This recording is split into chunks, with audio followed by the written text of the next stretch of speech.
Hello, it's me. I'm back, episode 2 of making my own RPG, Arcane Ugly. Buckle in, I've been busy. First of all, this book needs art, and a lot of it. Cool art is one of my favorite aspects of the RPG world, and I can never get enough of it. I love all sorts. I love the awesome and the cheesy and the new stuff and the old school stuff. I love it all. So it's really important for me to try to fill my book to the brim with color and fun and make as much as I absolutely can. 12 months ago or so, I would have totally undertaken this task alone, or at least tried to. But I think I've learned a bit since then. Past me was an idiot. Projects are way more fun with friends. This time, I'm calling in reinforcements. I sent messages to all my friends who could hold a pen, and I said, I need art, no brief, make something up, make something weird and wonderful, and if you make something that doesn't exist, we'll add it to the game. And so many of my friends answered the call, without notice, and on a tiny deadline, and got making, and that's one of the best feelings in the whole entire world. If there's anything that I've learned this year, it's the absolute joy that is making stuff with other people. Every piece I got back from my friends surprised me and inspired me and made me excited to play and make more art too. The idea to use all my friends' art was Raquel's idea. Not only would it create an eclectic mix of styles throughout the book, which is totally my jam and totally in theme for the weird and wildness of the rules, but it would also channel the rawness and charm that I love in the first editions of D&D and Warhammer books. I really love the diversity of stuff that I got, and seeing my friends work in mediums unfamiliar to them, like Jeremy totally out of his typical wheelhouse and absolutely crushing it, it was really inspiring and encouraging to me to try to make art in different mediums as well. So I tried working with pastels, and I really enjoyed working with them. It was my first time. I love the vibrant color you get from them. They're fast and forgiving, and I think they lend to my style well. I'm trying to play to my strengths mostly. I don't know what that strength is. Fast and loose maybe? Impact over ability? I don't really know.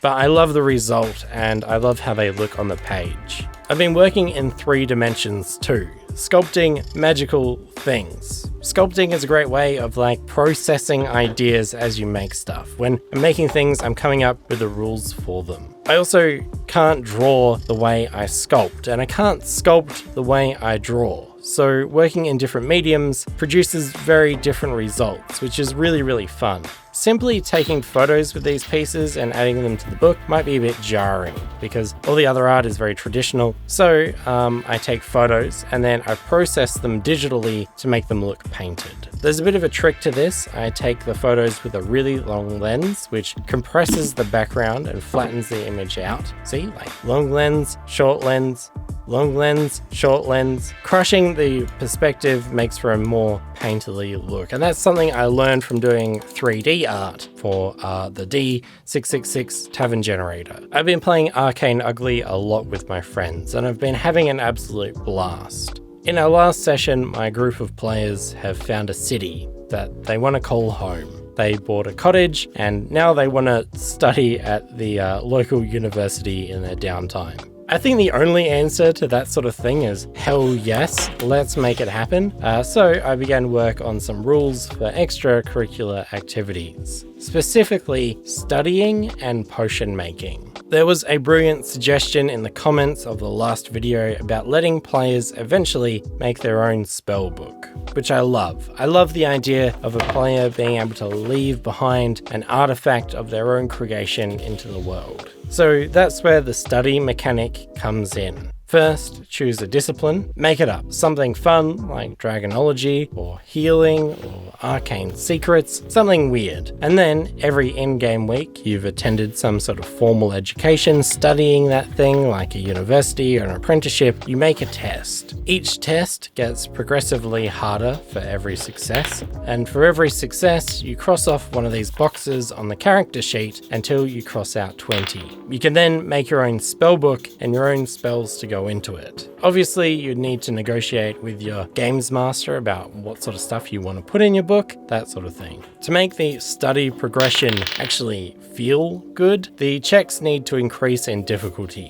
So So at first, progression is fast. And then by the end, adventurers should be thirsty to score those final difficult rolls. I want this to take about a year of in-game time, and to me, working that out sounded like maths. So I asked a friend of mine, Jason, who's a maths teacher, and he designed me a spreadsheet for working out a difficulty curve. With a bit of experimentation, I decided on this progression structure, which sort of fits snugly on the character sheet and doesn't look too freaky to a new player. At least I hope so anyway. I haven't shown anyone yet, and I also want it to be easy to understand at first glance. So, onto potion making. I've noticed a bit of a habit with my players in my Arcane Ugly and D&D games that they want to collect everything.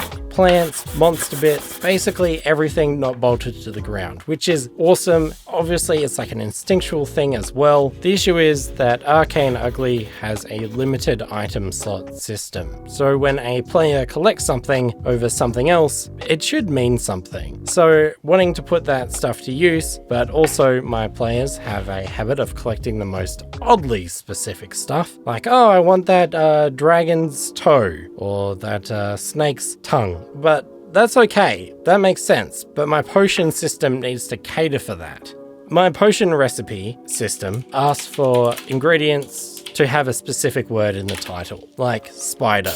That means an item like spider leg, spider fang, tuft of giant spider fur, essence of spider, that sort of thing. They could all be used in the potion. An ingredient of moon could be a moonflower, a moon rock, a staff of the crescent moon, milk of the moon man, all that sort of stuff. You get the idea. Sometimes instead a ingredient might be a vague description up to interpretation, like a sharp object. You could use a tiger tooth or a piece of flint or a knife blade, that sort of thing. My hope is that one item will have multiple applications and therefore reward the hoarders for collecting stuff, because you want to reward people for things that they enjoy. A little while ago I made this tool.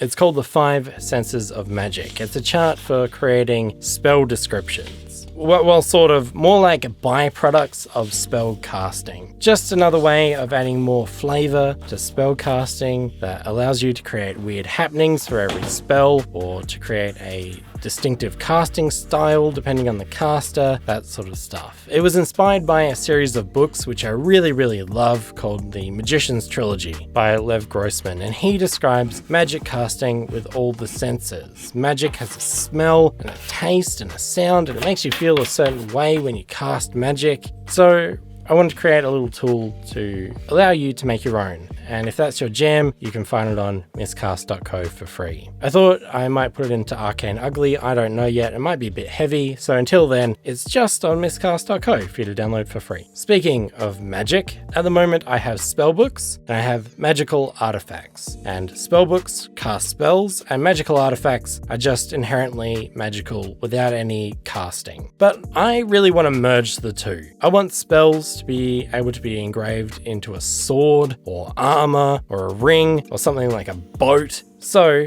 to test this out, I've made a creature type which I'm calling Dreadfuls, and I use them to describe all these weird creations I've made. Well, a Dreadful Shaman is currently equipped with a Cauldron of Gloom, which both functions as a spellbook because it's covered in generations of sigils for missile spells and growth spells, all that sort of fun weird stuff. But also the Cauldron can be used as a helmet for an armor buff and a wisdom debuff. I think in the world of Arcane Ugly, where traditional magic has been lost to time, I think magic can be cast through spellbooks specifically because the words themselves on the page are inherently magic. Maybe not straight away. Maybe over time that magic on the page matures and mutates and ripens until it's got a mind of its own. Maybe it's like a fine wine. So I think that explains why new magic isn't just created all the time and why it's so hard to harness. But also makes things really fun, like I could have like a mass printing of like beginner spells. that have been locked away in a warehouse, and over time they've matured, and now a bookseller just sells these relatively cheaply for people that want to create sparks and flames or douse things out with water, that sort of stuff. I picture the world as in like the earth of Arcane Ugly to look like this. There's a surface of the world, and beneath the surface is layers and layers of earth. Among those layers are a bunch of dungeons and things to explore. Below that, or at least what most people believe, but it would be totally dope if it was true, is 3 witch giants over a brewing stew. The stew is the source of magic in the world that seeps through the earth, corrupting and enchanting everything it touches. That's why dungeons get more wild the further you go down, because they're closer to the source of magic. To bring everything back round, I think that's the perfect end to the spellbook study mechanic from earlier. To make the spellbook you've written actually magic, you need to expose it to the ambient magic deep down below the Earth's surface. And that sounds like a quest, which is cool. Okay, that's it. If you want to play, development versions get released on my Patreon about every week or so, or you can wait around for an official release, not sure when. And if you want to support me and this game's development in other ways, you can go to miscast.co and check out my RPG stuff. All right, bye.